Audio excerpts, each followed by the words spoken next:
오늘은 11월 8일이네요. 사람들아, 내가 너희를 부르며 내가 인자들에게 소리를 높이노라. 너희는 은을 받지 말고 나의 훈계를 받으며 정금보다 지식을 얻으리라. 대저 지혜는 진주보다 나음으로 원하는 모든 것을 이에 비교할 수 없습니다. 나 지혜는 명철로 두 손을 삼으며 지식과 건신을 찾아 얻나니 여호와를 경외하는 것은 악을 미워하는 것이라. 나는 교만과 거만과 악한 행실과 패역한 입을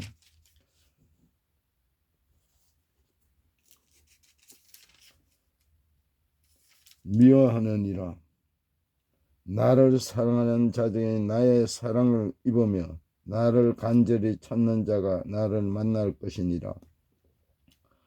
부귀가 내게 있고 장구가 재물과 공의로 그러하나니 내 열매는 금이나 정금보다 나으며 내 소득은 수는보다 나으리라. 나의 정의로운 길로 행하여 공의로운 길을 가운데 다니니 이는 나를 사랑하는 자가 재물을 얻어서 그 곳간에 채우게 하려 함이니라.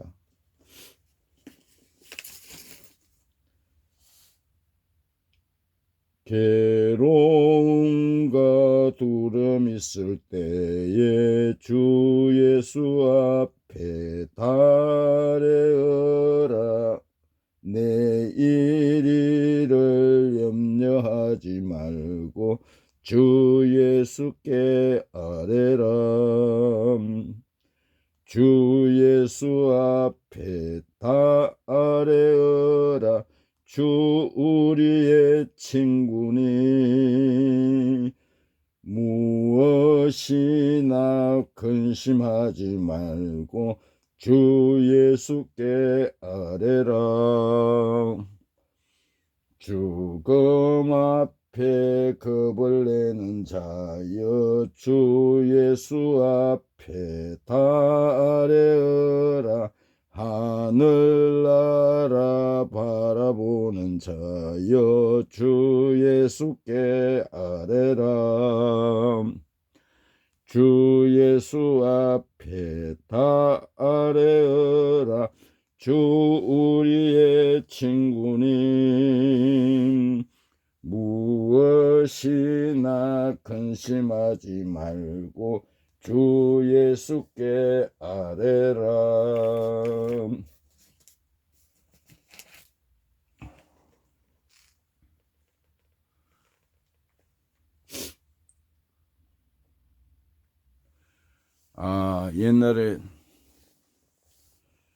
옛날에는 다 우리가 클 때는 모두가 가난하였죠. 극장을 하거나 방앗간, 술도가 이런 사람들은 부자였고 또 논농사가 많은 사람들은 부하게 살았지만 그 외에 다수는 가난하였죠.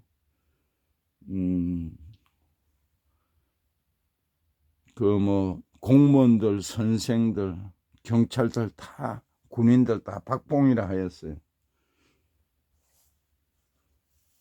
그러나 지금 세대는 가난이라는 걸 모르죠.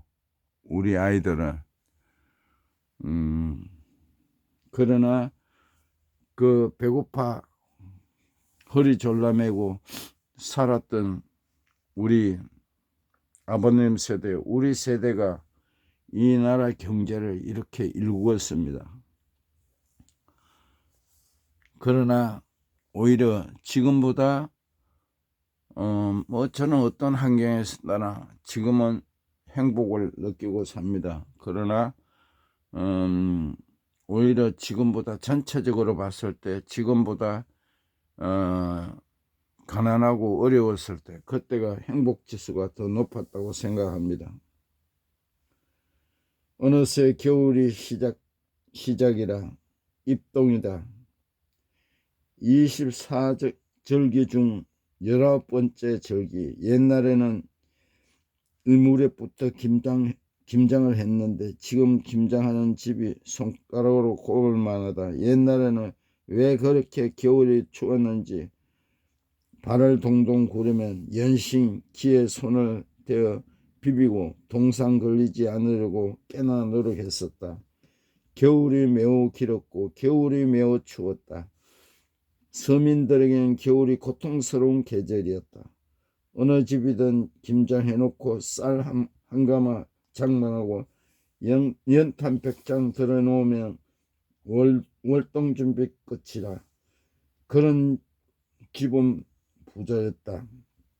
어머니가 나머지 김장해주고 겉절이 김치 한 포기 가져와 맨날 며칠 먹은 기억이 새롭다. 김장하고 쌀 사고 연탄 살 돈 없어. 겨울은 춥고 배고픈 현실의 전쟁이었다.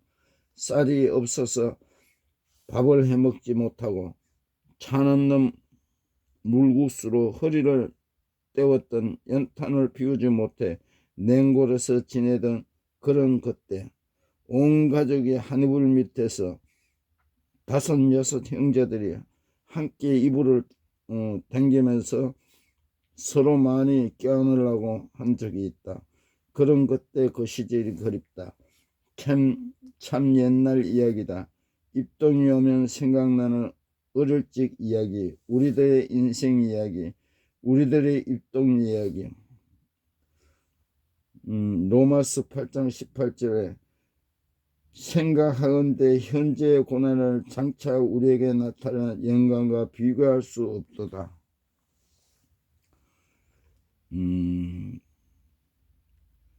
우리나라가 첫째는 이승만 대통령이 자유민주 체제로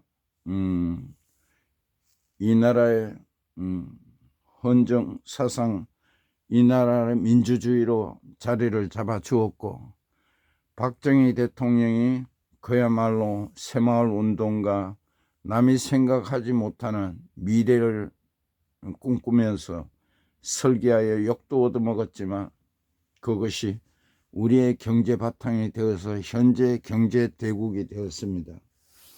그것을 잊어서는 안 되겠죠. 역대 대통령의 공가가 있습니다.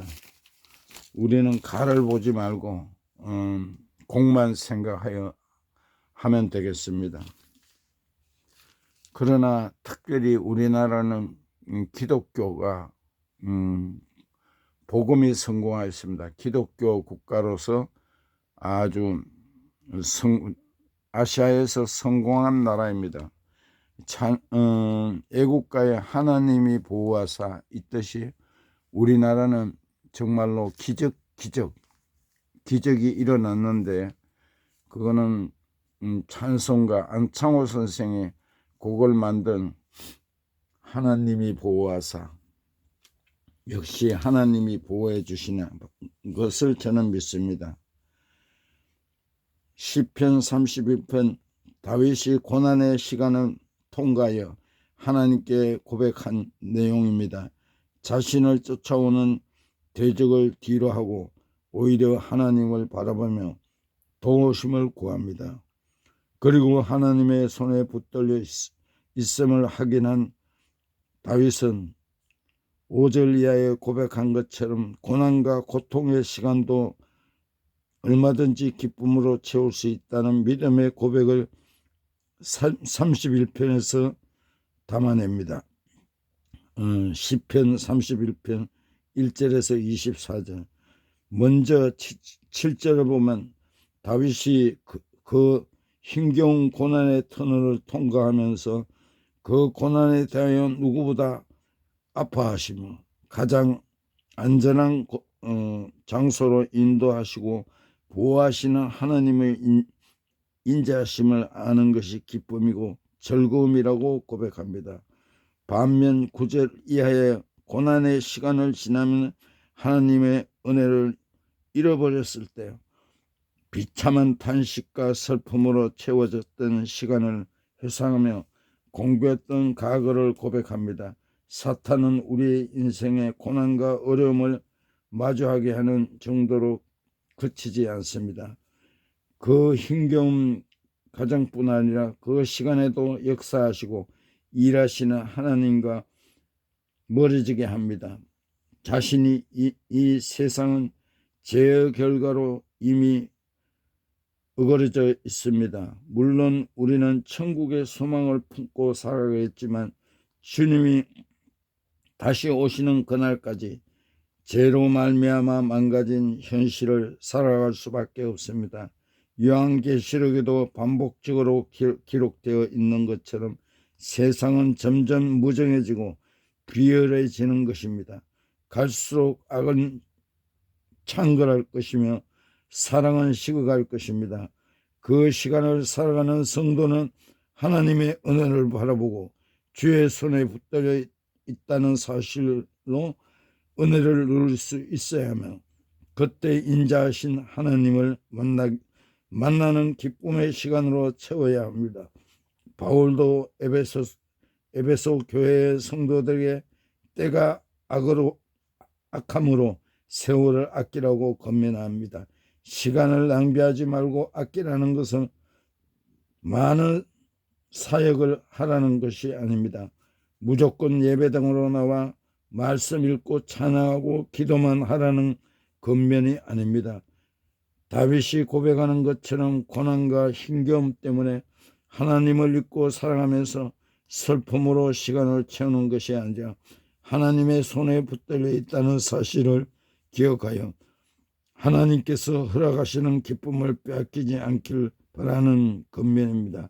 마지막으로 다윗은 시편 31편 21절 이하의 본문을 통해 고난 중에도 우리를 기억하시고 우리를 보호하시고 인도하시는 하나님의 사랑을 찬송하고 그 하나님을 우리로 사랑해야 하며 우리에게 힘주시는 여호와를 바라며 강하고 담대함으로 우리에게 허락된 시간을 살아내라고 권면합니다.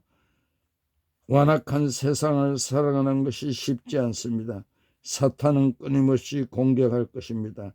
그때 하나님의 손에 붙들려 있는 우리의 인생을 기억하며 기쁨을 빼앗기지 마십시오. 좋으신 하나님, 힘겨운 매일을 살아가며 하나님을 의지하게 하소서. 우리를 위해 죽으신 예수 그리스도의 은혜와 성령의 하나님 인도하심을 기억하여 기뻐하며 담대하게 살아가게 하옵소서. 지금 이스라엘의 전쟁, 우크라이나의 전쟁, 이 모든 것은 하나님이 지키고 계십니다. 이란 페르시아가 작용하여 하마스를 통해서 이스라엘을 전멸하려고 하고 있습니다. 성경에서 모든 민족은 하나님의 백성인 이스라엘을 도우라 했습니다. 이스라엘은 망하지 않습니다. 공경하는 페르시아, 이란, 하마스, 그들은 악의 축입니다. 러시아, 중국, 또 북한, 이거는 악의 축이라 하였습니다. 악의 축은 전멸하라 하였습니다. 전쟁에 승리하게 하여 주시옵소서. 전쟁이 속히 끝나고 이 땅에 하나님 나라가 이루어지게 하여 주시옵소서. 하나님, 또 귀한 오늘 하루를 주심에 감사합니다. 오늘도 주님의 은혜 가운데 열심히 즐기면서 살 수 있는 마음을 허락하여 주시옵소서. 귀한 날을 주심에 감사하며 우리 주 예수 그리스도의 이름 받들어 기도드립니다. 아멘.